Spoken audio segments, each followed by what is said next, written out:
Dios les bendiga muchísimo a cada uno de ustedes. Qué gusto poder seguir estudiando juntos este libro hermoso de Números. Y bueno, Dios creo que nos va a bendecir como siempre lo hace a través del estudio de su palabra. Vamos a hacer una oración juntos para pedirle que Él nos visite, nos ayude. Padre, bueno, te pedimos, Señor, que nos instruyas a través de tu palabra, que nos enseñes esas verdades maravillosas, Señor, que tú dejaste en tu palabra, que nos apercibas, que podamos estar listos ante cualquier verdad que tú quieras implantar en nuestros corazones. En el nombre de tu Hijo amado te lo suplicamos. Amén. Vamos a iniciar con Santiago, capítulo 1, verso 17. Dice la Biblia, aparece el texto en la pantalla: toda buena dádiva y todo don perfecto desciende de lo alto del Padre de las luces, en el cual no hay mudanza ni sombra de variación. Y ahí está recordándonos la Biblia, lo hermoso que es Dios, que Él siempre nos da muchas dádivas, muchos regalos que vienen desde el cielo, que el Padre las envía para nosotros y que Él siempre desea hacer eso, que en Él no hay mudanza, no es que a veces no quiere y a veces quiere, sino que Él siempre quiere bendecirnos y darnos de su gracia y de su ayuda y nunca varía, nunca está de contentillo, sino que siempre es consistente. Y como Él desea hacerlo, solamente el bien para nosotros, no hay mudanza, no hay variación como hay en ocasiones en los seres humanos, sino que Él está lleno de luz y nos da muchas dádivas y muchos dones perfectos. Y bueno, esto siempre pasó en el Antiguo Testamento, en el Nuevo Testamento, y depende de que nos estamos acercando precisamente a Dios el que recibamos estos dones. Hay una anécdota que nos permite tener un paralelismo. En una ocasión Alejandro el Grande, el gran conquistador, que fue conquistando muchas tierras y haciéndose rico con cada lugar al cual añadía a su reino, fue solicitado por un mendigo y se acercó y le pidió dinero. Y entonces el emperador, que estaba lleno de riqueza, le dio unas monedas de oro al mendigo, y una persona que iba con él dentro de los cortesanos que lo acompañaban intentó corregir al emperador y le dijo: oiga, la verdad es que no es adecuado dar monedas de oro a un mendigo, lo adecuado es darle monedas de cobre. Y entonces Alejandro le dijo al que lo estaba intentando corregir: mira, no se trata de quién me la está pidiendo, sino se trata de a quién se la está pidiendo. Y él se la está pidiendo al emperador de todas estas tierras, de todo el mundo conocido, y por lo tanto, por quien soy yo, le quiero dar monedas de oro y por eso quiero ser generoso. Y así muchas veces es cuando nosotros vamos con Dios. No se trata tanto de nosotros, sino se trata de Él, que Él es bueno, que Él, a pesar de nosotros, si lo hacemos con humildad, si nos acercamos de la manera que Él desea, viene y nos bendice, nos da luces, nos da bendiciones, nos da tantas ayudas y tanta gracia y tantas cosas que nos puede instruir y nos puede bendecir abundantemente a todo ser humano, y mucho necesitamos de Dios. Y la verdad es que esos regalos que se escriben en la Biblia, muchos de ellos se los dio a los hebreos, y los hemos estado estudiando mientras hemos ido caminando por los libros de Génesis, de Éxodo, de Levítico, aún de Números, cómo Dios les habló a esos hebreos, cómo los amó, cómo les dio desde buenos padres, Abraham, que se decidió a caminar con Dios, y que Dios le prometió: en tu simiente, en alguien que va a venir de ti, van a ser benditas todas las naciones de la tierra. E Isaac, su hijo, que nació de una manera milagrosa cuando ya no podía Abraham tener hijos, pero Dios le bendijo y le dio en su vejez un hijo. Y que cuando también Isaac quería hacer una familia, Dios le proveyó una esposa de una manera milagrosa y guiada por su espíritu. Y que también la esposa de Isaac no podía tener hijos, pero que Dios escuchó la oración de Isaac y que le dio hijos y le bendijo. Y luego Jacob, que fue hijo de Isaac, y como él tuvo también problemas con sus hijos, tuvo hijos perversos, tuvo hijos que fueron desviados del camino, pero Dios levantó a uno de ellos, a José, a uno casi el más pequeño, que fue despreciado, que no fue amado por sus hermanos, que estaban llenos de envidia, llenos de coraje contra él, pero que él decidió caminar con Dios y considerar a Dios en su camino, y que Dios utilizó a ese jovencito para enderezar el corazón perverso de sus hermanos. Y les habló en medio de sus durezas y les dio revelaciones y les dio palabra. Y luego bajaron a Egipto, y cómo Dios los multiplicó tantísimo y los hizo crecer. Y después llegaron a ser tan grandes que los mismos egipcios tuvieron miedo de ellos.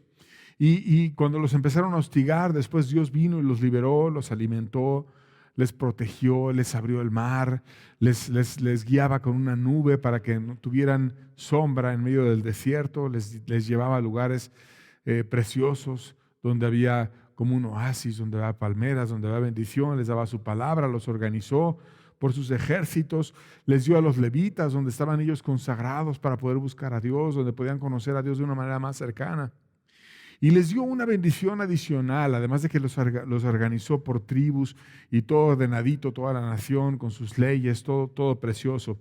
Les dio la posibilidad de que no solamente los levitas, sino cualquiera de ellos, fuera hombre, fuera mujer, quien fuera, que se quisiera consagrar a Dios. No importa que no fueras levita, no importa que no fueras un líder, no importa que no fueras de los primeros, no importa fueras quien fueras.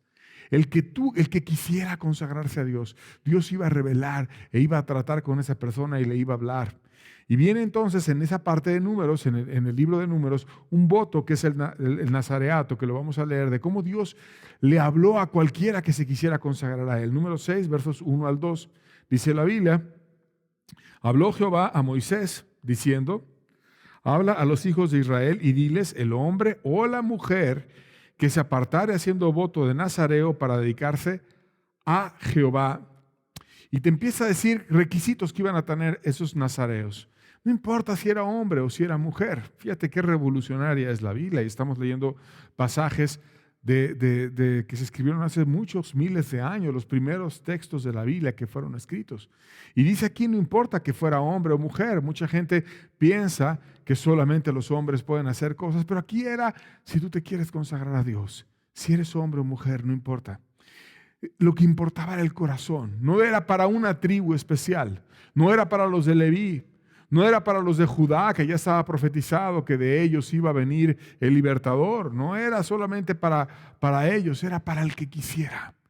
Ni siquiera dice que sean necesariamente hebreos, sino que podían aún ser incorporados a la nación de Israel, aquellos que cumplían los requisitos, como lo llegó a hacer la esposa de Moisés, que no era israelita de nacimiento, pero que llegó a tener muchas bendiciones y que era parte de la nación de Israel. Y entonces, ya que estabas tú incorporado, ya que estabas buscando a Dios, de que la tribu que fueras, fuera hombre, fuera mujer, podías dedicarte a Dios. ¿Y qué hacían con ese voto? Verso 5 de número 6 dice, todo el tiempo del voto de su nazareato no pasará navaja sobre su cabeza hasta que sean cumplidos los días de su apartamiento a Jehová, será santo y dejará crecer su cabello. Había un símbolo físico que era a través del cabello, en el cual no cortaban su cabello, sino expresaban a través de ese acto que quien tomaba autoridad en sus vidas era Dios. Y que toda su vida estaba consagrada a Dios y que su mente estaba consagrada a Dios y que el que les iba a dar forma a sus ideas era Dios. Y empezaban a buscar a Dios de una manera diferente, se consagraban a Dios, no pasaban navaja, como diciendo yo estoy públicamente demostrándoles a todos a través de este rito que yo estoy haciendo un voto a Dios. Y hacían ese símbolo físico de la dedicación que tenían para Dios, pero era solamente un símbolo físico porque Dios después veía esa dedicación y derramaba grande gloria y grande bendición a las personas que hacían ese tipo de votos. Verso 21, seguimos leyendo, número 6, dice, esta es la ley del nazareo que hiciere voto de su ofrenda a Jehová por su nazareato, además de lo que sus recursos le permitiere, según el voto que hiciere, así hará conforme a la ley del nazareato. Así había una ley, que era la que está descrita ahí en número 6, en la cual ellos se consagraban, se separaban a Dios. Nazareo, que viene de una palabra hebrea nazir, que quiere decir separado o consagrado a Dios. Voy a vivir mi vida a la manera que Dios quiere, no a la manera de los hombres, sino a la manera que Dios quiere. Y cuando hubo personas que lo empezaron a hacer, no importaba de dónde fueran, fueron realmente usadas, como Sansón, que fue usado poderosamente. Y algunos teólogos piensan que en el Nuevo Testamento Pablo tuvo momentos en los cuales tenía un voto de nazareato. Juan el Bautista también tiene muchas características de haber tenido este voto. Y Dios bendecía cuando, independientemente de la tribu que fuera, una persona, sea hombre o sea mujer, se quería consagrar a Él. No era para un club selecto de los levitas, no era solamente para los sacerdotes. Había una llave en la que cualquiera en Israel que amara a Dios se podía acercar y Dios le iba a hablar y Dios lo iba a usar. Entonces Dios les había dado muchísimas cosas, muchísimas bendiciones. Ahora con ese voto les daba una llave para que cualquiera pudiera acercarse a Él de una manera especial. Y en ese contexto viene el capítulo 10 de Números, en el que aprendemos que tenían absolutamente todo para dar fruto. Y vamos a leer algunos versículos de este capítulo, versos 12 y 13. Dice: y partieron los hijos de Israel del desierto de Sinaí según el orden de marcha, y se detuvo la nube en el desierto de Parán, y partieron la primera vez al mandato de Jehová por medio de Moisés. Aquí partieron ellos y ya estaban como que saliendo del desierto, como que ya no era tiempo de estar en el desierto. Ya estaban organizados, ya estaban los levitas, ya estaban las leyes, era tiempo de ir a brillar, era tiempo de ir a conquistar la tierra prometida, era tiempo en el que se pusieran a vivir la palabra de Dios y fueran ellos lámpara para las naciones y para el mundo entero. Ya tenían la verdad del candelero que estudiamos juntos, de cómo Dios a cada creyente lo hace parte de una iglesia para estar alumbrando hacia el frente, para estar compartiendo luz y para estar brillando para la gloria de Dios. Y era el llamado, ir a producir, ir a conquistar, ir a no estar en un desierto, sino estar en aquello que Dios les pedía a ellos que conquistaran. Versos 14 y 15 seguimos leyendo, dice: la bandera del campamento de los hijos de Judá comenzó a marchar primero por sus ejércitos, y Nazón, hijo de Aminadab, estaba sobre su cuerpo de su ejército, sobre el cuerpo del ejército de la tribu de los hijos de Isaacar, Natanael, hijo de Suar. Y ahí sigue la historia y te van narrando cada una de las tribus y te dicen quién era la autoridad, cómo estaban ellos marchando. Ya estaban empezando a marchar, la de los hijos de Judá empezaron primero, por sus ejércitos iba un responsable enfrente de ellos, guiándolos con Dios por delante, evidentemente, pero también había un hombre que iba obedeciendo aquello que Dios quería, y empezaban a marchar como si fuera ya para salir del desierto al momento de conquistar. Y en ese momento, después de Números 10, venimos a Números 11 y pasa un problema. Y vamos a ver este problema, que es la parte central del mensaje. Verso 1 de Números 11, la primera parte del verso 1 dice: aconteció que el pueblo se quejó a oídos de Jehová. Aconteció que el pueblo se quejó a oídos de Jehová. ¿Qué quiere decir eso de que se quejó? Vamos a definir la palabra queja. Queja se refiere a un resentimiento o disgusto que se tiene por la actuación o por el comportamiento de alguien. Es una reclamación o una protesta que se hace ante una autoridad por un desacuerdo que existe con una inconformidad.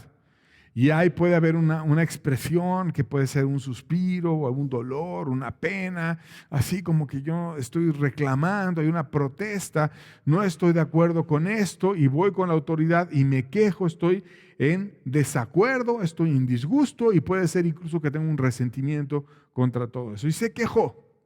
Y esa queja llegó a oídos de Dios. Y es muy importante recordar que todas nuestras palabras llegan a oídos de Dios. Porque a veces una persona se puede estar quejando así, bajito el volumen, en su propio corazón, o con alguien así bajito, con tu esposo, con tu esposa, con tu vecino, con tus hijos. Pero Dios siempre está de testigo en todas las conversaciones. Y llegaron esas quejas a oídos de Dios. Muchas veces se piensa que no llegan, pero siempre llegan. Y Dios no se agrada de la queja cuando uno viene de un buen corazón. ¿A quién le gusta la queja? La queja le gusta a aquel que tiene un corazón sucio, a aquel que tiene un corazón amargado, porque de la abundancia del corazón habla la boca, y porque está sucio y está amargado se está quejando a todo momento. A veces la persona que es quejumbrosa se suele ser manipuladora y trata por medio de sus quejas de manipular y guiar las cosas hacia donde él quiere. Ama las relaciones contaminadas, donde se victimiza a sí mismo y se presenta como una persona que tiene un victimario, una situación o alguien que le está haciendo daño y él es la víctima y se empieza a pintar el mundo de tal manera que, ay, pobrecito de mí, cuánto me han hecho, cuánto sufro, cuánto esto. Y empieza a decir un mar de quejas para tirar muchas telarañas y muchas manipulaciones hacia los demás y tratar de guiar las cosas carnalmente hacia donde él quiere utilizando la queja o ella. Es muy malo asumir el rol de víctima en las relaciones y estarte quejando en ese rol, porque muchas veces quienes toman ese rol de víctima son los que se están quejando. ¿Quién es el que toma un rol de víctima? El que toma un rol de víctima es aquel que no asume sus responsabilidades, sino que las transfiere a otros. No dice, yo estoy en esto porque yo me metí en esto y yo voy a encontrar la forma de salir porque finalmente yo me metí aquí y Dios me va a ayudar y voy a salir. No. Siempre es la víctima, es que a mí me hicieron, me dijeron, me hacen, no me cumplen, no esto, no lo otro. Y empieza a tener una actitud defensiva para con los demás en sus relaciones. Como piensa que siempre lo van a abusar, como siempre cree que le van a hacer daño, como es desconfiado y rencoroso para con las otras personas, siempre tiene relaciones superficiales, donde no abre su corazón totalmente y prefiere la conmiseración de los demás en lugar de tomar las riendas de su propia vida. Hace de sus dolores y de sus lamentos un altar donde todo el tiempo está presentando sus quejas, sus dolores y lleva a los demás para que me admiren, para que vean cuánto he sufrido, cuánto me han dado. Y siempre quiere estar llamando la atención para que todo el mundo vea cómo esa persona ha sufrido tanto. Ellos empezaron a quejar. Hay gente que es experta en quejarse, hay gente que 1 hora, 2 horas, 3 horas al día se está quejando constantemente. Y ya se acostumbraron sus hijos, su esposa, su esposo a ver las quejas de esa persona y ya se quedaron ciegos a entender qué es lo que hay en el corazón de la persona que la lleva a ser tan quejumbroso. Veamos a qué los llevó la queja en este pasaje que estamos leyendo juntos. Verso 1 de nuevo, lo leemos ahora no la primera parte, sino el verso completo de Números 11, dice: aconteció que el pueblo se quejó a oídos de Jehová, o sea, Dios lo oyó. Y lo oyó Jehová y ardió su ira y se encendió en ellos fuego de Jehová y consumió uno de los extremos del campamento. Lo que pasó cuando ellos empezaron a quejar es que se encendió un juicio de Dios, un fuego.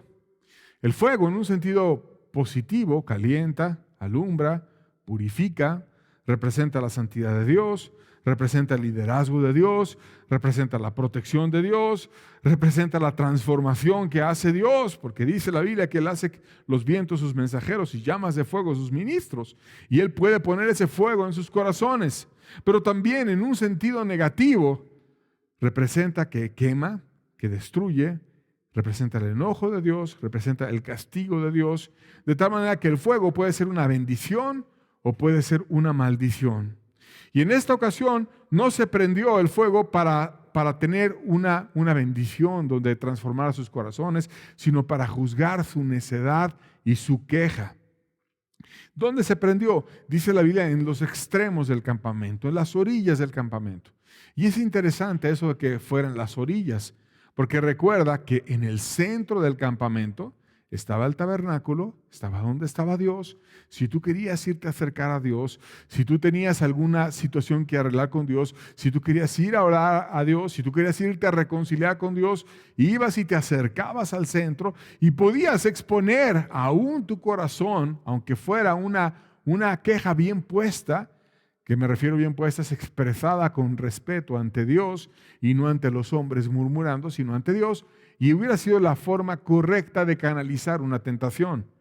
Pero cuando estabas tú en el extremo del campamento, a mí no me importa estar cerca de Dios, yo no quiero estar ahí en donde está el tabernáculo, y ahí en la orillita, lejos de Dios, empiezan ellos a murmurar, se empiezan a dar las quejas en la orillita, y los fuegos se encienden exactamente donde estaban las fuentes de la queja más fuerte, en los extremos del campamento. No en el centro, sino en el extremo.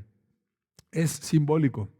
Las quejas en las congregaciones o en la gente que dice que busque a Dios también se encienden en los extremos del campamento, en aquellos que no están realmente cerca en su corazón de Dios, que no tienen el fuego de Dios, que no les importa lo que Dios diga, sino que están con un corazón quejoso y lejano a Dios. Y de repente nuestro Dios, que es fuego consumidor y que la Biblia lo representa y lo expresa varias veces, se inflama y de pronto se enciende su ira, dice la Biblia. Y pasó con Nadab y Abiú, que hicieron una cosa absurda y vinieron y encendieron un fuego extraño, y entonces Dios los juzgó y también encendió un fuego que terminó quitándoles la vida. Y ya estudiamos ese pasaje, pero no solamente es para los líderes, es para cualquiera.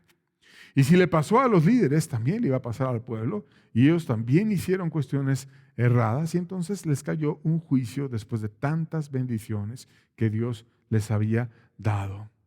¿Qué pasó más adelante? Versos 2 y 3 de Números 11 dice: entonces el pueblo clamó a Moisés, y Moisés oró a Jehová, y el fuego se extinguió, y llamó a aquel lugar Tabera, porque el fuego de Jehová se había encendido entre ellos. Jehová escuchó la oración de Moisés. Moisés era un verdadero intercesor, una persona que oró de tal manera que el juicio se detuvo. Oró, intercedió, Dios amaba a Moisés y empezó a atender la humildad, un corazón que siempre buscaba aquello que Dios quería y que le fue presentando el caso ante Dios. Y hasta le pusieron un nombre a aquel lugar, Tabera, que se relaciona precisamente con el verbo quemar en hebreo y que solamente aparece en 2 pasajes, aquí en el libro de Números que estamos leyendo juntos, y en Deuteronomio. Cuando lees el de Deuteronomio, precisamente hace referencia a esta historia que estamos leyendo en Números.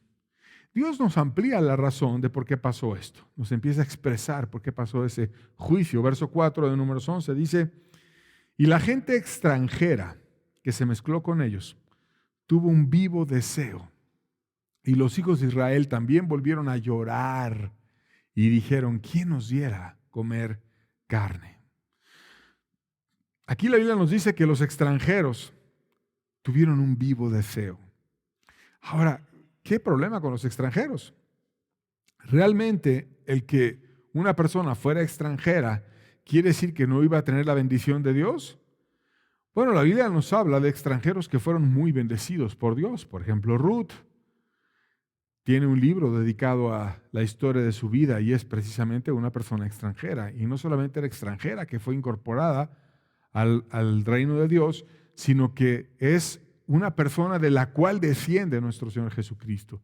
Tiene el enorme privilegio de estar en la línea sobre la cual viene nuestro Señor Jesucristo. Y Rahab también, que llegó a ser una mujer convertida del paganismo y de la prostitución y de maldades francas, declaradas al conocimiento de Dios, y aún se arriesgó por el pueblo de Dios y caminó con Dios y fue parte del pueblo de Dios, y era extranjera y Dios la convirtió, la recibió, la cambió, y también tiene el privilegio de que de ella viene el Señor Jesucristo.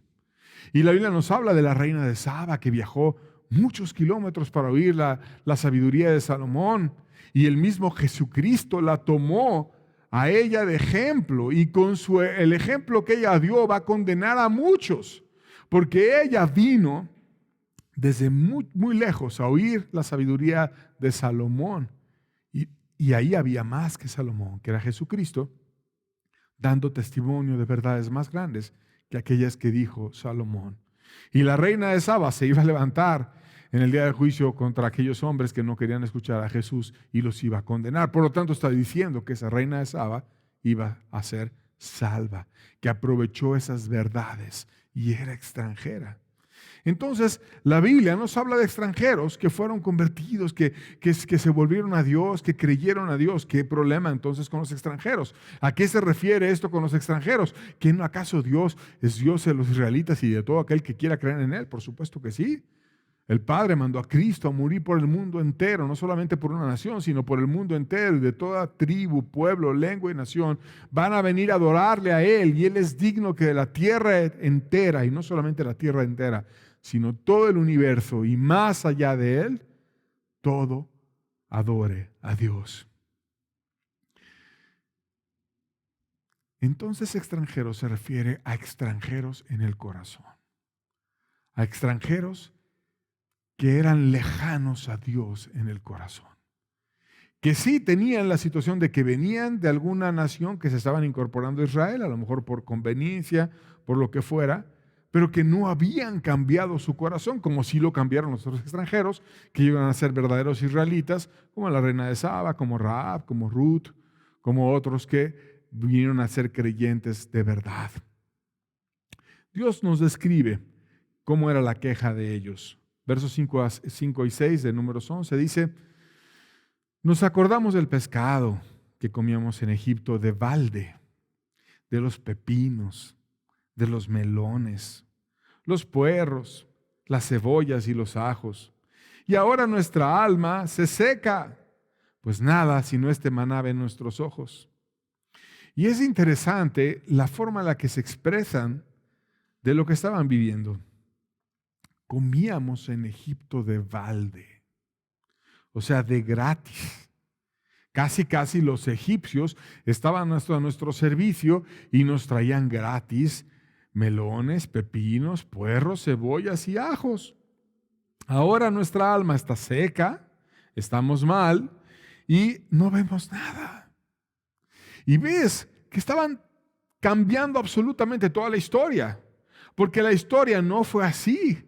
Los egipcios no habían servido a los hebreos y les habían llevado comida de gratis, sino antes habían esclavizado y habían utilizado a los hebreos de una manera perversa, y por eso es que ellos se hartaron y empezaron a buscar la bendición de Dios para salir de aquel lugar. Vamos a ver los versos 13 y 14 de Éxodo 1 para recordar lo que Dios hizo. Dice: y los egipcios hicieron servir a los hijos de Israel con dureza y amargaron su vida con dura servidumbre en hacer barro y ladrillo con toda labor del campo y en todo servicio al cual los obligaban con rigor. Ellos estaban llenos de esclavitud, dura servidumbre, con oposición, con dificultad. Había riesgos físicos, había problemas y los obligaban con rigor. ¿Cuál que comían de balde? Eso es una calumnia, es una mentira, no tenían todo eso. Pero empiezan, el que calumnia, el que mentira, el que dice mentiras, empieza a tergiversar las cosas, empieza a presentar al bueno como malo, empieza a hablar para que el que estaba bien, que es Dios, que los amó, que los cuidó, que se dio por ellos, que envió un libertador, que hizo tantas cosas por ellos, ahora te lo presentan como si fuera malo. Y esa es la perversidad, y en eso el diablo es experto, en hacer que el bueno parezca malo. Y particularmente en el tiempo final va a haber grandes dificultades, porque va a haber una unción del mal para provocar que lo bueno parezca malo, que lo malo parezca bueno, y existe una confusión completa en el tiempo final.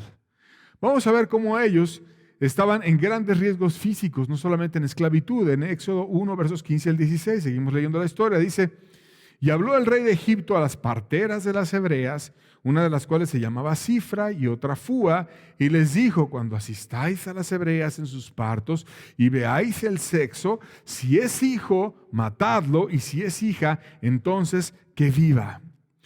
No nada más estaban trabajando duro para otros, sino tenían hijas para otros, porque ahora iban a nacer las hebreas, pero no iban a poder tener esposo porque a los hombres los iban a matar, y querían solamente mujeres para que sirvieran a los egipcios, pero ya hombres no vaya a ser que se hagan y se armen, y era un rey obsesivo, perverso, que estaba buscando manipular a la gente del mismo pueblo hebreo, a las jefas de las parteras, a Cifra y a Fúa, para que ellas empezaran a asesinar a los hombres, y quería verdaderamente acabar con Israel. Era una calumnia entonces eso de que comíamos de balde. Estaban ellos perdiendo a sus hijos, estaban ellos llorando, estaban ellos esclavos, estaban ellos sirviendo y trabajando con rigor en toda labor del campo. Y venían esas calumnias, que quiere decir una imputación falsa contra alguien para perjudicarle. Falsamente estaban diciendo que Dios los sacó de la abundancia a la escasez, que no les había dado nada más que ese pan tan liviano. Y realmente no les había dado nada. ¿Que no abrió el mar? ¿Que no salieron hasta con oro y con riquezas y con joyas de Egipto? ¿Y que no les dio la nube y no les dio unción y no les dio bendición? ¿No oyeron la voz de Dios? ¿No vieron las leyes escritas con el dedo de Dios mismo? La presencia de Dios manifiesta en aquel monte cuando Él vino a hablarles. No venía Él y consolaba sus corazones, no les enseñaba, y cuando pecaban no les guiaba en el camino de regreso para que ellos fueran de nuevo a servirle y se consagraran y les hablaba verdades preciosas. Les puso un sumo sacerdote que tenía un reflejo que estudiamos también, y era el reflejo de alguien que es más sublime que los cielos, que es el precioso Señor Jesucristo, que estaba lleno de amor y que veía a cada una de aquellas tribus como una joya y que dio su vida más adelante por ellas. Pero entonces el diablo, que usa a esa gente carnal, que la está tentando y los otros ceden en sus carnalidades, empieza a tergiversar todo. Y al bueno lo hacen ver como malo y empiezan a complicar las cosas y a hablar. Y ahora el malo era Dios. Ahora Dios estaba mal, ahora Dios había que imputarle. El diablo es el rey de la calumnia. Lo hizo en el cielo cuando convenció a la tercera parte de los ángeles para ir y doblegarse ante sus requerimientos y estar juntos para ir en contra de Dios y tratar de quitar a Dios de su trono. Y fue expulsado junto con la tercera parte de los ángeles. Y Dios trató con el universo entero. Y lo mismo quiere hacer el día de hoy el calumniador.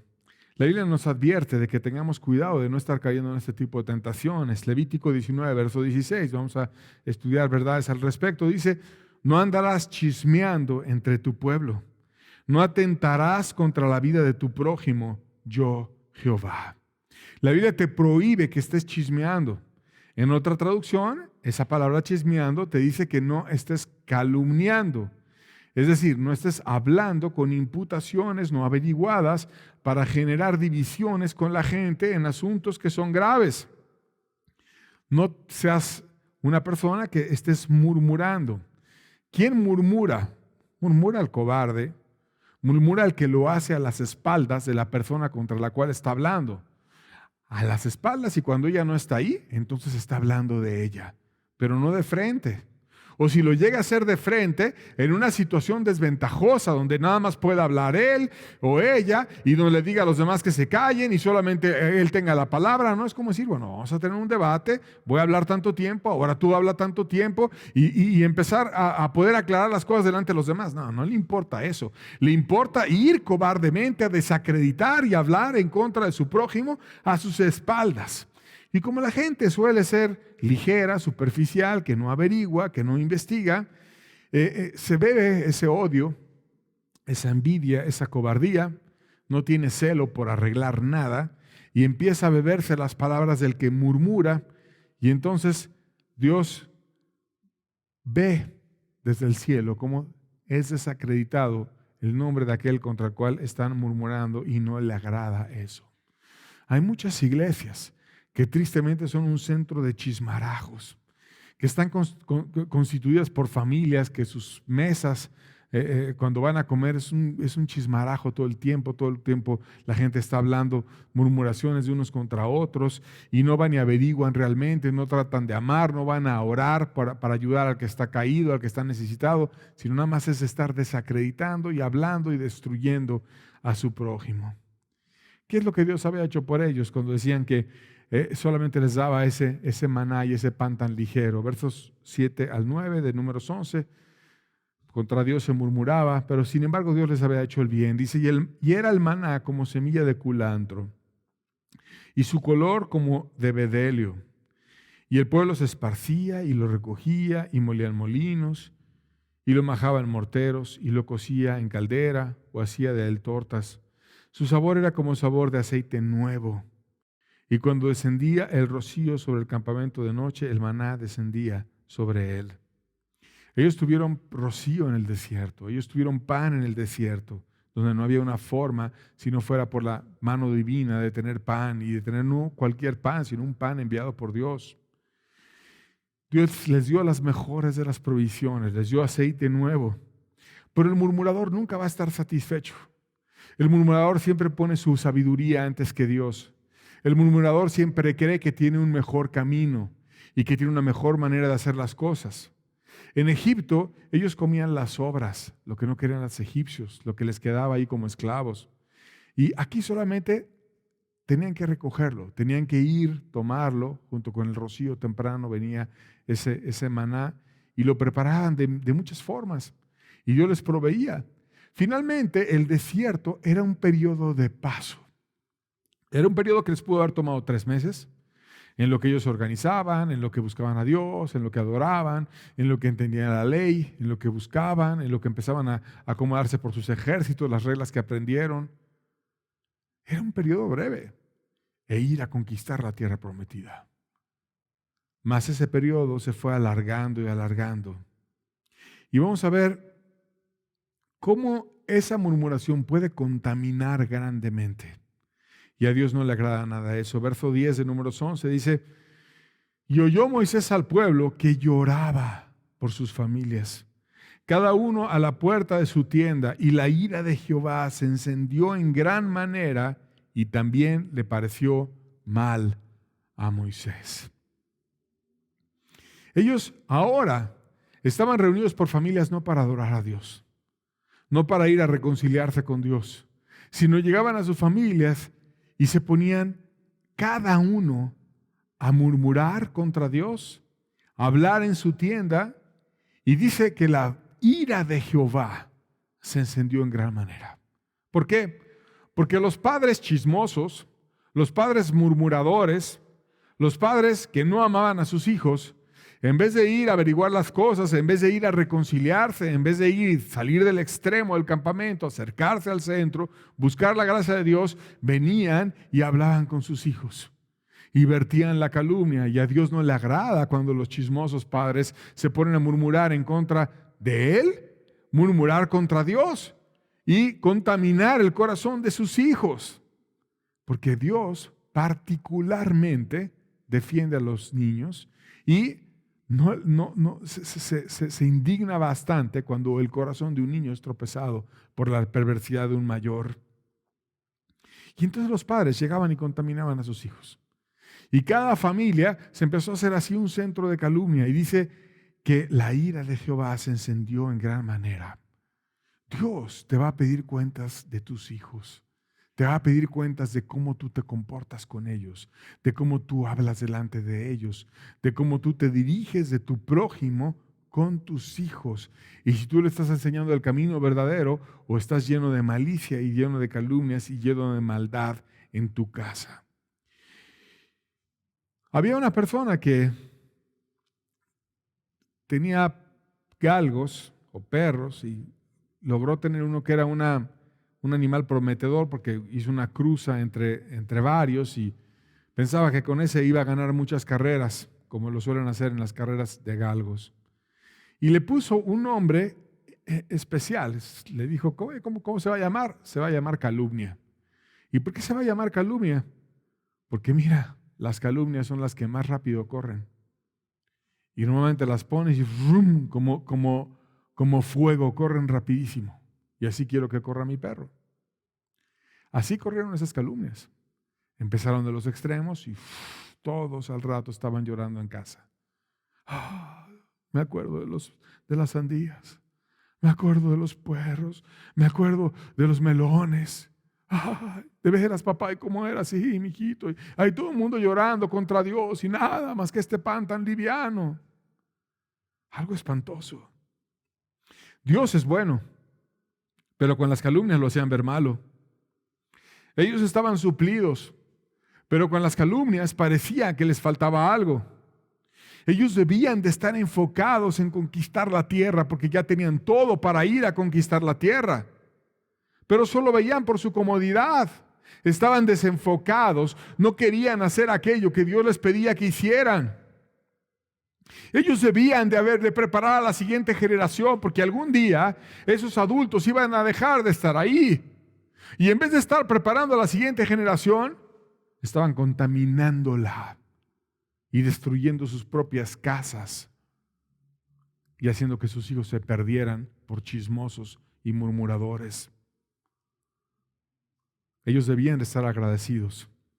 Ahora estaban llenos de quejas y de ingratitud. Aún Moisés se cansó de llevar un pueblo así. Versos 13 al 15 de Números 11 dice: ¿de dónde conseguiré yo carne para dar a todo este pueblo? ¿Por qué lloran a mí diciendo: danos carne que comamos? No puedo ya solo soportar a todo este pueblo, que me es pesado en demasía. Y si así lo haces tú conmigo, yo te ruego que me des muerte. Sé si he hallado gracia en tus ojos y que no vea yo mi mal. Oh, qué pesado es tener una persona ingrata a la cual tienes que cargar. Parecía que ahora Moisés era como el papá de todos. Oye, Moisés, está muy ligero este pan, tráeme unos pepinitos, ¿no? Tráeme una sandía así fresca, que esté bien aquí. ¿Cómo nos tienes aquí en el desierto con solamente este maná? ¿Cómo? Y Moisés era un hombre como tú y como yo. ¿Y cómo iba a ser que tantos hombres que debían de ver por sus familias, en vez de estar llorando y murmurando y chismeando en sus propias casas, ser hombres de verdad y estar aguerridos pensando en lo que se venía adelante e ir a conquistar? Pero no había hombres ahí que quisieran tomar su responsabilidad, sino estaban murmurando, chismeando ahí, hablando unos de otros y hablando lo peor de todo contra Dios y contra Moisés. No me traes sandía, Moisés. No me traes esto, no me traes melones. ¿Por qué, Moisés? Y entonces Moisés empezó a sentir que les tenía que dar todo aquello que el pueblo le pedía. ¿Y cómo lo va a hacer, Dios? Ya no los aguanto. ¿Y quién los va a aguantar así? Es espantoso tener gente ingrata cerca de ti. Qué duro es para los padres cuando tienes hijos que son ingratos. ¿Los llevas a comprar pantalones? Yo no quería esta marca, yo quería Levi's. No, yo quería Nike y me diste Adidas. O yo quería de esta otra marca y me diste la otra. Quería una playera y quería Polo y tú no me diste de esa marca. Y bueno, ya te dieron y tienes que vestirte. Pero, ¿cuándo vas a acabar? Se ponen en una actitud a veces los ingratos que creen que todo merecen. Creen que siempre hay que estarles dando todo. Oye, Moisés, ahora tráeme pepinitos, tráeme sandía, tráeme todo esto, porque este pan está muy liviano. Oye, pues si vamos de paso, por eso está liviano, para que no te quedes aquí toda la vida.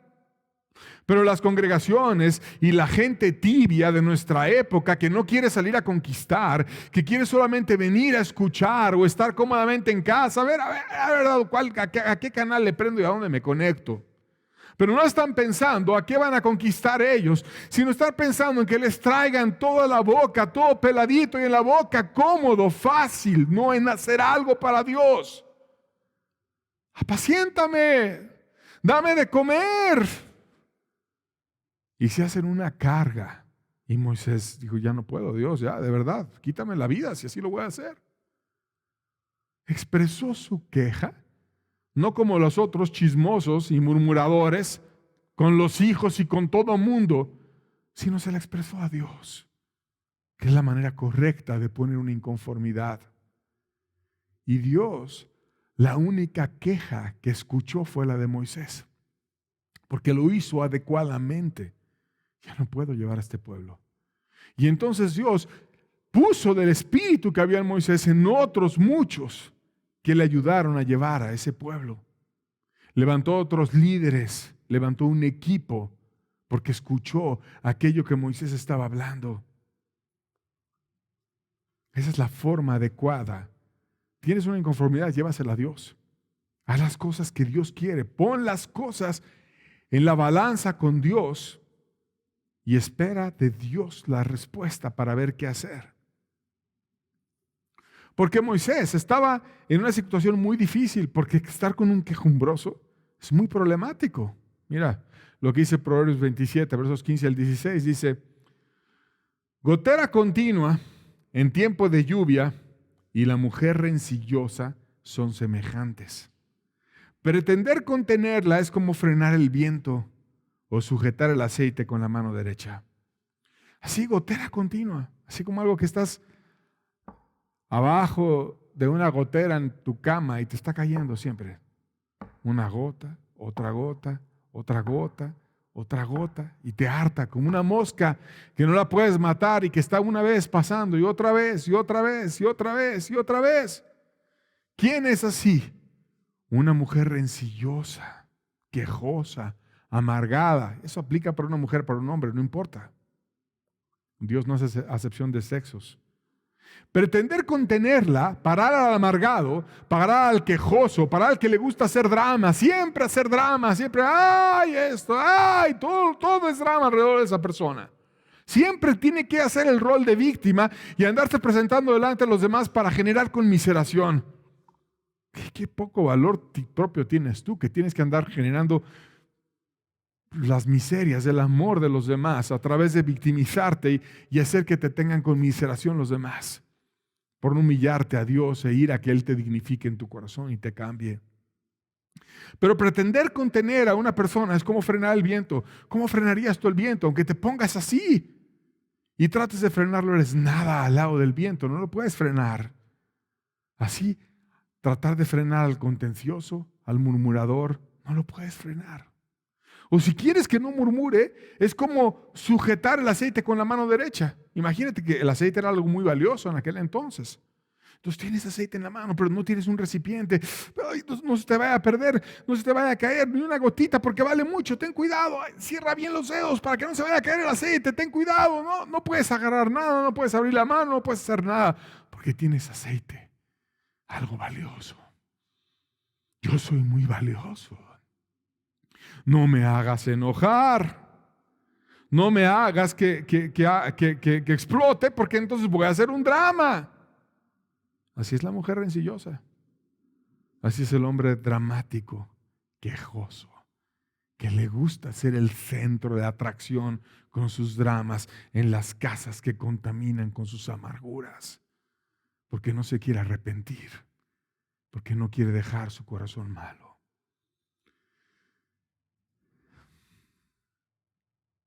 ¿Qué hacer? Cuando oigas algo, juzga si es verdad. O cuando te venga una idea para decir algo, piensa, ¿es verdad esto? ¿Es bueno decirlo? Porque a veces puede ser verdad, pero no es bueno decirlo. Entonces, ¿para qué lo dices? ¿Es necesario decirlo? ¿No agravio a otro con decirlo? Y si no, ¿para qué lo dices? Dios habló con ellos y trató con ellos. Versos 18 al 19 de Números 11, seguimos leyendo la historia. Dice, pero al pueblo dirás, santificaos para mañana y comeréis carne. Porque habéis llorado en oídos de Jehová, diciendo, ¿quién nos diera a comer carne? Ciertamente mejor nos iba en Egipto, Jehová pues os dará carne y comeréis, y no comeréis un día, ni dos, ni 5 días, ni 10, ni 20 días. Oh Dios, les dijo que iban a comer carne. Pero fíjate bien, primero les dice santificaos. Y venía una instrucción por una razón. Dios les pedía que se santificaran antes de comer. ¿Qué quiere decir que se santificaran? Mira, yo te voy a dar aquello que tú estás pidiendo, pero reconsagra tu corazón, porque eso que tú estás pidiendo no está bien. Tú lo estás pidiendo porque estás desviado. Y como estás desviado, estás carnal y quieres todo ese tipo de atenciones en tu carne, en vez de estar pensando en ir a conquistar aquello que debes de conquistar, estás en tus egoísmos y no estás pensando en aquello que tú debes de pensar. No te quieres santificar y por tanto te debes santificar. Pero te voy a dar aquello que tú estás pidiendo. Pero fíjate que te debes de santificar. Verso 20, seguimos leyendo la historia. Y dice, sino hasta un mes entero, o sea, les iba a dar carne abundantemente, hasta que os salga por las narices y la aborrezcáis, por cuanto menospreciasteis a Jehová, que está en medio de vosotros. ¿Qué era lo peor de toda esa queja? Que la queja era contra Dios. Que había un menosprecio a Dios. No era un menosprecio al maná, era un menosprecio a Dios. Y llorasteis delante de Él. ¿Para qué salimos acá de Egipto? Menospreciaron a Dios. ¿Qué pasa cuando un tibio le estás exhortando una vez y otra vez para que cambie? Y no quiere cambiar. Y tiene mucho tiempo agarrado de la tibieza y no la quiere soltar. ¿Te menosprecia a ti? ¿O menosprecia a Dios?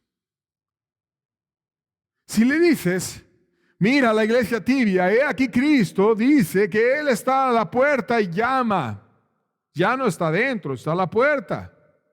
Si alguno oye su voz, Él va a entrar y va a cenar contigo y va a volver a tener comunión contigo.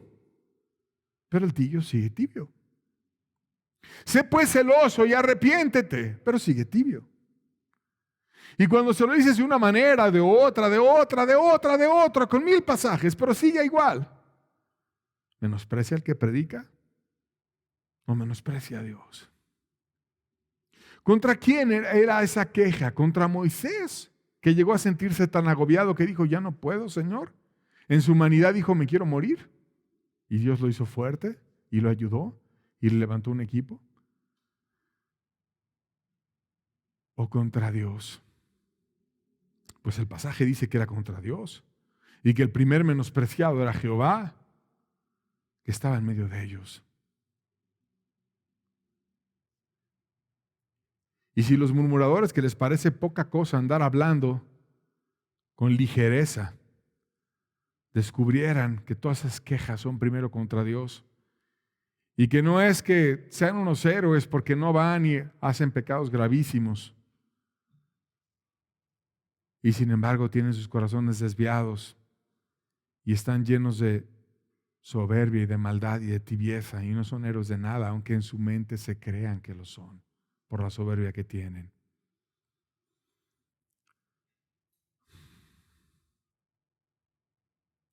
Y cuando les dices y siguen en la tibieza, ¿a quién menosprecian? A Dios. Y no quieren. Te dicen, sé parte de la verdadera iglesia y hazte una lámpara que des luz y te pegues al Espíritu Santo y quemes el verdadero aceite, como hablamos la semana pasada. Pero no lo oras, no lo buscas y no te importa. ¿A quién menosprecias? A Dios. Así ellos menospreciaron a Dios. Santificarse, que era lo que Dios les estaba diciendo que hicieran, quiere decir, regrésate al propósito para el cual te llamé. Vuelve a hacer que tu corazón esté como al principio, ardiendo de manera adecuada. Porque a mí me estás menospreciando, porque a mí es al que sacaste y me dejaste afuera de la iglesia, porque ya no estoy yo adentro, aunque tú creas en tu soberbia que estoy adentro, yo estoy afuera, menospreciado por ti.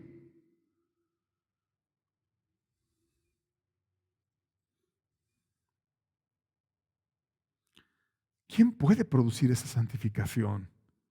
Dios. Filipenses 2, versos 13 al 15, fíjate qué hermoso versículo, dice, porque Dios es el que en vosotros produce así el querer como el hacer, o sea, Dios motiva el corazón, Dios ayuda, Dios mueve el corazón para que exista ese deseo de anhelo hacia Él y de acción para con Él. Esa gente que no quiere servir a Dios, que no quiere buscar, ¿cuál es el problema?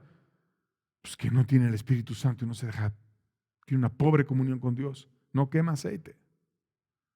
Porque Dios no produce en él el querer como el hacer, porque está lejos de Dios, porque no es parte del candelero, aunque se crea que lo es. Porque Dios es el que en vosotros produce así el querer como el hacer por su buena voluntad. Por eso, haced todo sin murmuraciones y contiendas, para que seáis irreprensibles y sencillos, hijos de Dios sin mancha, en medio de una generación maligna y perversa, en medio de la cual resplandecéis como luminares en el mundo. Dios quiere que estemos dependiendo de Él, caminando con Él, teniendo el querer como el hacer por su buena voluntad, caminando en Él, siendo de Él.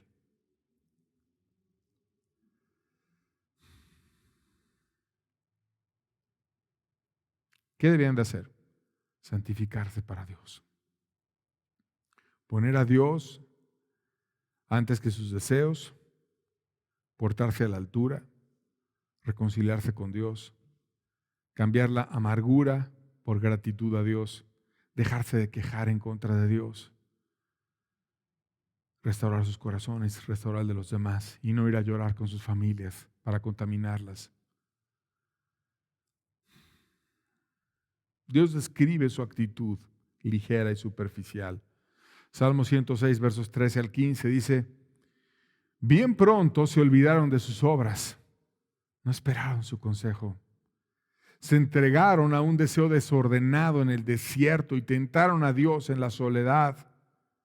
Y les dio Dios lo que pidieron, mas envió mortandad sobre ellos. O sea, ¿qué había en ese corazón apóstata en ellos, que ya estaban apartados de la verdad? Se olvidaron de las obras, de sus obras. No esperaron en su consejo. ¿Cuál era el consejo de Dios? Ya lo leímos. Santifícate, santifícate. El consejo de Dios era santifícate. Y te voy a dar de comer carne, pero santifícate. Pero no esperaban el consejo. A mí no me importa, Dios, lo que tú me digas. Yo quiero comer carne. Yo quiero lo que a mí me importa, a mi carne, a mi deseo. Lo que tú pienses, Dios, eso no importa. Importa lo que yo quiera. Era lo que le estaban diciendo a Dios. Y se entregaron a su deseo desordenado en el desierto. A eso querían, a lo que yo quiera. ¿Qué importa lo que tú quieras? ¿Qué importa tu reino? ¿Qué importa que tú quieras que yo conquiste? ¿Qué importa que tú ya me diste un ejército? ¿Qué importa que tú ya me diste capacitación? Ya me diste la ley, ya me diste muchas cosas. ¿Qué importa? Importa mi carne, importa lo que yo quiero. Y tentaron a Dios en la soledad, ahí en el desierto, donde Dios quería que ellos se humillaran y se santificaran. Tentaron a Dios. Y Él les dio lo que pidieron. Mas envió mortandad sobre ellos, porque no siguieron el consejo, no se santificaron. ¿Qué hicieron en vez de santificarse? Vamos a leerlo. Verso 31 dice: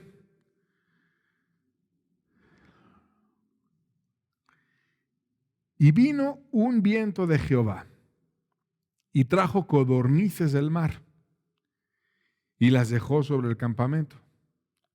Un día de camino a un lado y un día de camino al otro lado, alrededor del campamento, casi 2 codos sobre la faz de la tierra. Una cantidad enorme de codornices, que tú tendrás que caminar todo un día para dejar de ver codornices. Un día de camino.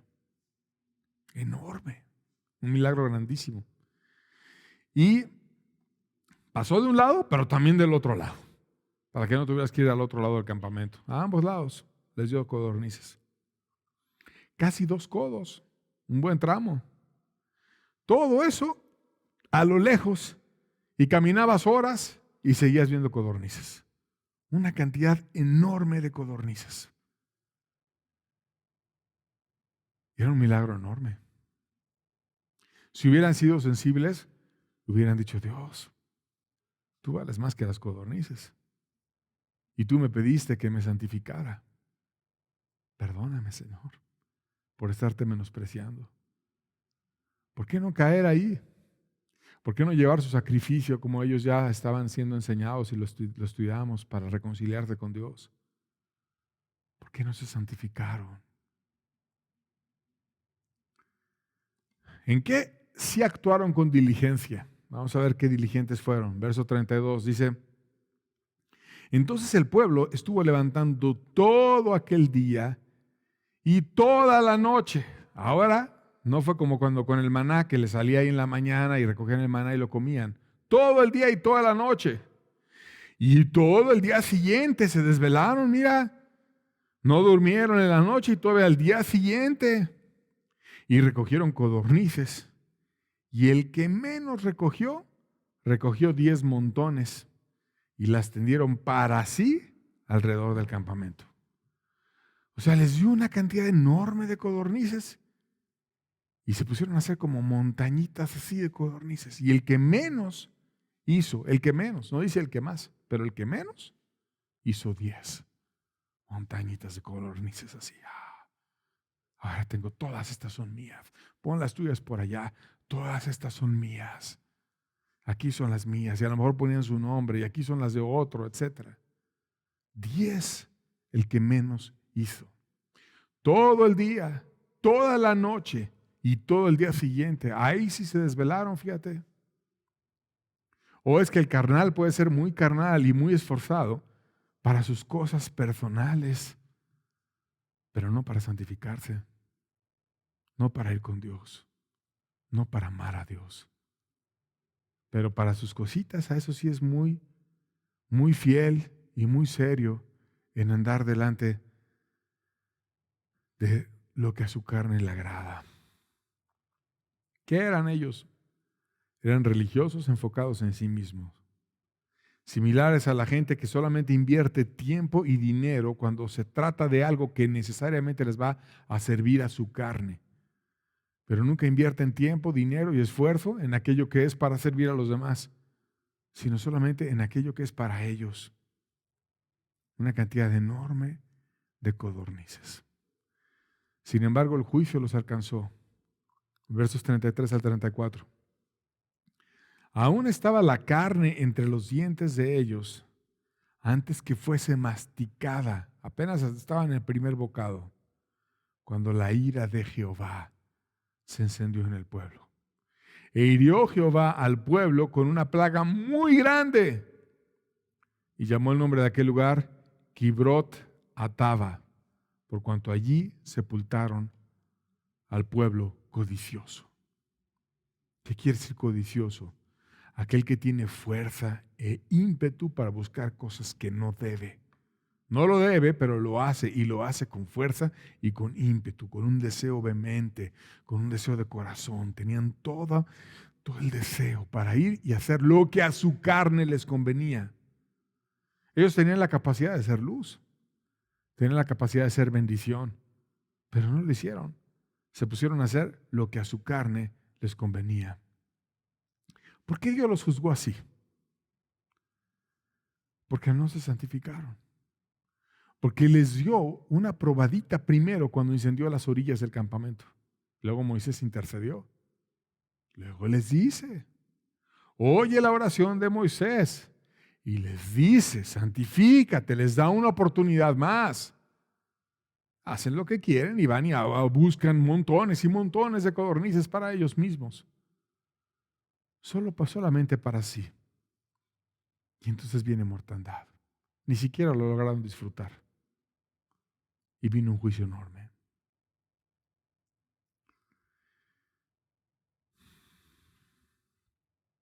Ellos cambiaron la queja y la murmuración por lo que debió de haber habido en su corazón, que era gratitud y amor. Debieron haber estado agradecidos, comprometidos con Dios y consagrados para Dios, pero quitaron eso y pusieron queja, murmuración, juicios agudos sobre los demás. Entonces Dios envió mortandad sobre ellos. Les advirtió, te tienes que limpiar. ¿No quieres? Ok. Vino mortandad. Hubo un tiempo en el que les habló con paciencia. Te pones necio y no quieres, ok. Vienen entonces los juicios y Dios los juzgó.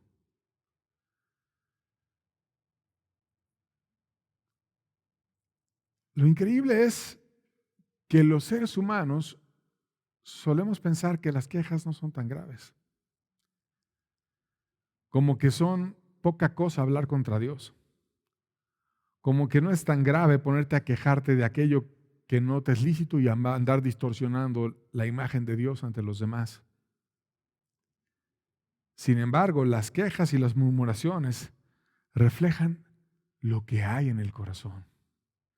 Y entonces la boca se convierte en la ventana del alma y las palabras muestran la pudrición que hay adentro. Y puedes conocer a una persona por sus palabras y el alma es revelada por sus palabras. Jesús habla de esto, Mateo 12, versos 35 al 37, dice, el hombre bueno del buen tesoro del corazón saca buenas cosas y el hombre malo del mal tesoro saca malas cosas. Mas yo os digo que de toda palabra ociosa que hablen los hombres, de ella darán cuenta en el día del juicio. porque por tus palabras serás justificado y por tus palabras serás condenado. Entonces, aquí hay dos cosas que te dejan ver lo que hay en el alma. Uno, las acciones. Una ventana. Dos, las palabras. Y son tan fuertes las palabras que dice Jesús que por tus palabras vas a ser justificado y por tus palabras vas a ser condenado. Por tus palabras.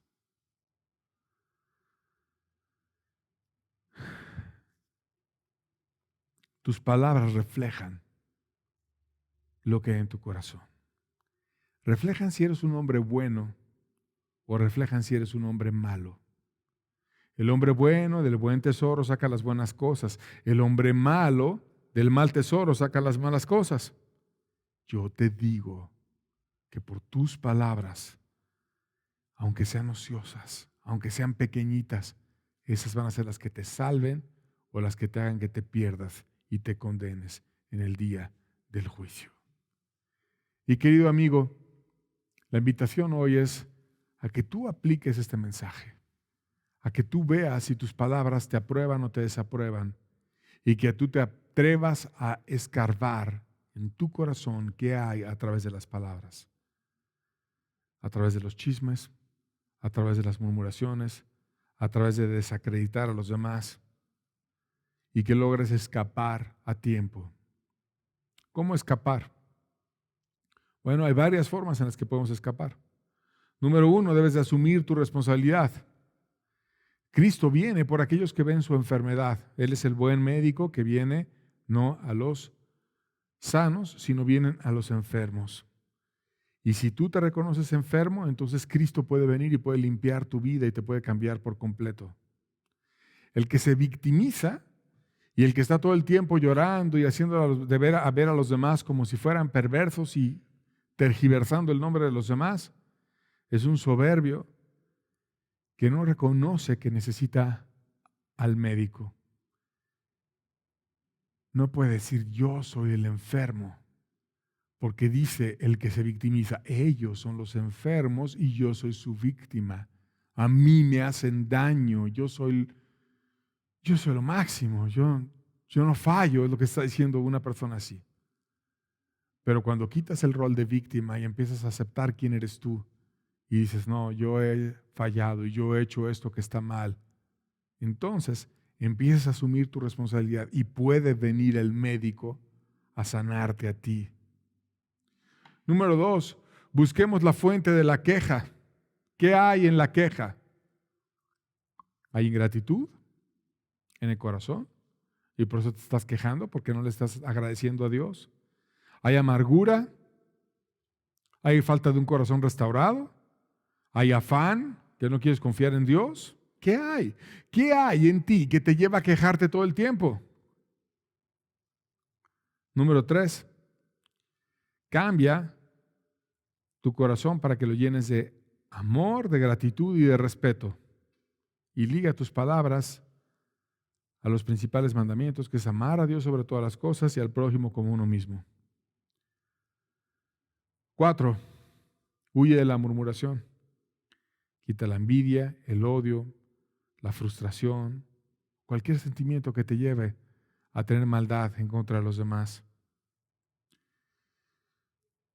Y 5, si tú no practicas tanto el andar hablando de los demás o el andar desacreditando a Dios o a quien sea, huye de que tú seas el basurero de otros y que estés utilizando tus oídos como el basurero de otros, sino más bien haz que tu corazón esté adecuado para Dios. 6, y con esto termino. Hazte una persona agradecida. Cambia la queja constante, rigurosa, aguda y soberbia por la gratitud y el amor. Mira, siempre hay cosas que podemos tener mejor, pero también hay cosas que podemos tener peor. Y en vez de estar pensando en las que nos gustaría tener mejor, ¿por qué no pensamos en las que, gracias a Dios, tenemos? y le agradecemos abundantemente a Dios por la que Él nos dio.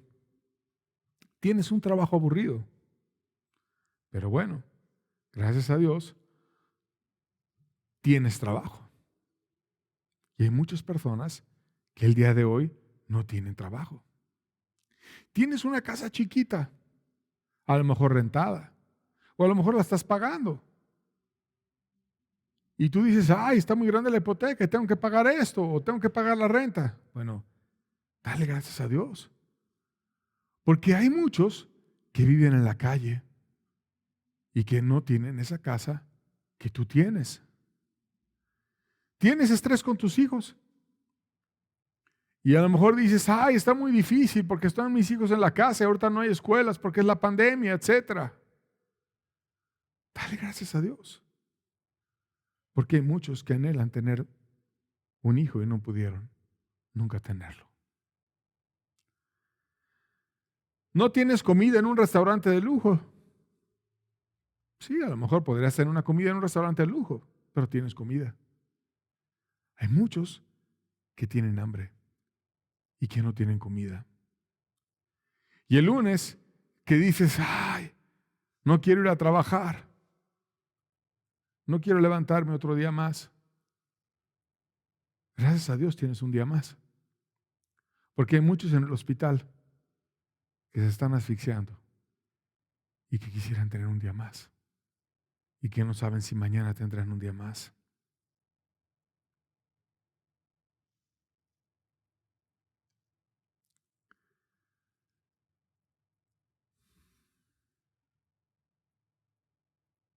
Tu madre no te entiende. Gracias a Dios tienes madre. Hay muchos que no conocieron a su madre. Tu hijo no te entiende. Gracias a Dios tienes hijo. Muchos nunca tuvieron hijos. Seamos reflexivos con lo mucho que tenemos y démosle gracias a Dios. Y amemos a Dios sobre todas las cosas y seamos agradecidos. Dios puede limpiar nuestra boca y nos puede ayudar. Isaías 6:5 dice, entonces dije, ay de mí, que soy muerto, porque siendo hombre de inmundos labios y habitando en medio de pueblo de labios inmundos, han visto mis ojos al Rey Jehová de los ejércitos. Isaías tuvo una revelación de Dios y se sintió tan indigno y tan lejos de Dios que dijo, ay de mí, soy digno de muerte.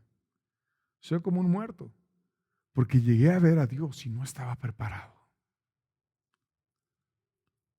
Y entonces clamó a Dios. Y quizás tú podrás decir, yo soy así. ¿Y por qué no asumir lo que hizo Isaías y decir, ay de mí, soy hombre muerto? No soy digno de estar delante de Dios. Y humillarte con Dios para que Él venga y te limpie. Dios lo hizo con Isaías. Versos 6 y 7 de Isaías 6 dice, y voló a mí uno de los serafines teniendo en su mano un carbón encendido, tomado del altar con unas tenazas y tocando con él sobre mi boca. Y dijo, he aquí que esto tocó tus labios y es quitada tu culpa y limpiado tu pecado. Cuando somos una persona humilde y vamos con Dios, Él viene y nos restaura y nos cambia y nos ayuda. Dios cambió su corazón. Dios renovó sus palabras. Dios lo hizo un hombre nuevo. Dios lo usó magistralmente para hablar mucho de Cristo a través de sus profecías. Dios levantó un poderoso testimonio en Isaías. Dios lo puede hacer en ti.